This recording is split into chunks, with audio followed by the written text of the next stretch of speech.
Hello বন্ধুরা, এই যে দেখো আমি কোথায় চলে এসেছি। আমি খাতড়া যাওয়ার পথে এই দিদিভাইয়ের সাথে দেখা হলো। তো এদের বাড়িতে এসেছিলাম, তো দিদিভাই বললো যে আমাদের এখানে খুব সুন্দর একটা ভালো লোকেশন আছে। তো দিদিভাই আমাদের এখানকার নিয়ে এসছে। তো বন্ধুরা দেখো লোকেশনটা কীরকম ওঠে, যদি ভালো লাগে অবশ্যই জানাবে লাইক কমেন্ট করে। তো দিদিভাই কিছু বলো। আমি ওই দাদা ভাইরাকে দেখতে পেয়ে খুব খুশি হলাম আর কি, তাইলে বললাম যে এরকম একটা ভালো ইয়ে আছে আর কি, পাহাড় আছে, চলো দেখাই। আমি দিয়া এলাম আর কি। তো সত্যি খুব পাহাড়টি খুব ভালো লাগছে, দক্ষিণ বাঁকুড়ার সেরা পাহাড়। এটা একটা পাথরের মধ্যে পাহাড়টি সোনামণি আছে, পাহাড়। সোনামণি পাহাড়।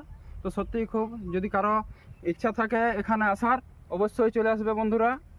তো আমিও চলে এসেছি। এই যে দেখো খুব সুন্দর লোকেশন, খুব সুন্দর লাগছে লোকেশনটা। তো তোমাদের কেমন লাগছে লোকেশনটা একটু জানাবে বন্ধুরা।